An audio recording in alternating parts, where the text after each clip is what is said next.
saved the best for last. Why don't we have you talk about yourself and your life?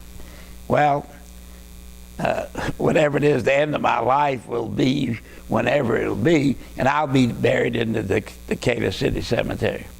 So will Ann be buried in the city cemetery. So let me give you a brief synopsis of my life. I was born May 15, 1927, in Pulaski, Tennessee, the son of Isaac and Jeanette Rifkin Denbo. My mother was raised and came as a young child to Boston, was raised and educated in girls' high school in Dorchester, Massachusetts.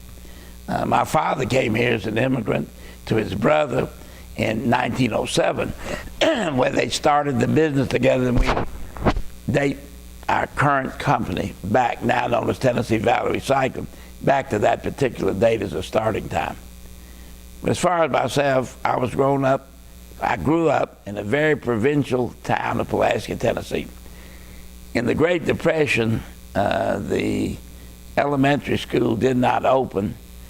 Martin College, which is a local Methodist college, had a first and second grade private.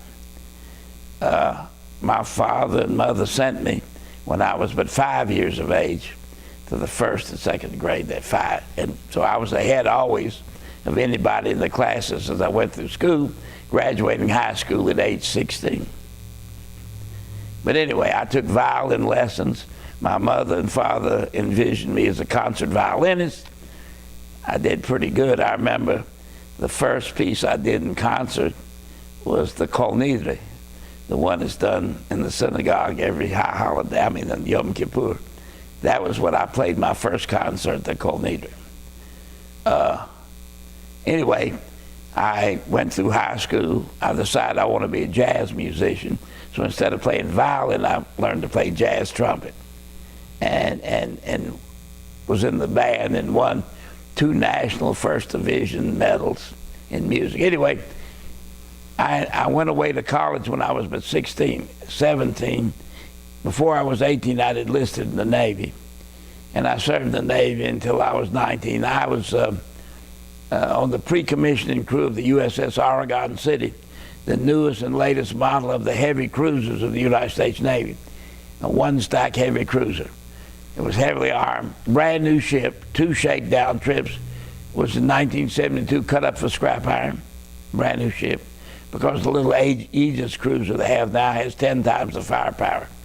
Anyway, after I came back to Pulaski, I was discharged from the Navy in 1946 in August. In September of 46, I entered the University of Alabama 1 month after discharge. And that's where I met Barbara. We fell in love. We were married. I went to Bristol to run her father's scrap business. He was very ill. He had, as I say, cardiac disease, and he suffered from nephritis also. His kidneys were failing. And I went there to run the business. His half of it, he had a partner, Mr. Tom Jefferson Green, also Jewish, didn't have a particularly Jewish name. But anyway, I ran that business successfully until 1950, when my uncle in Decatur offered me his business. And I went with Barbara there. We looked at it. I said, Barbara, will you go to me? We live in Bristol, much more sophisticated town. Will you go to Decatur? She said, I'd go to the ends of the earth with you, which is what a wife most of the time does, not always, but she did. And we went there and made a success.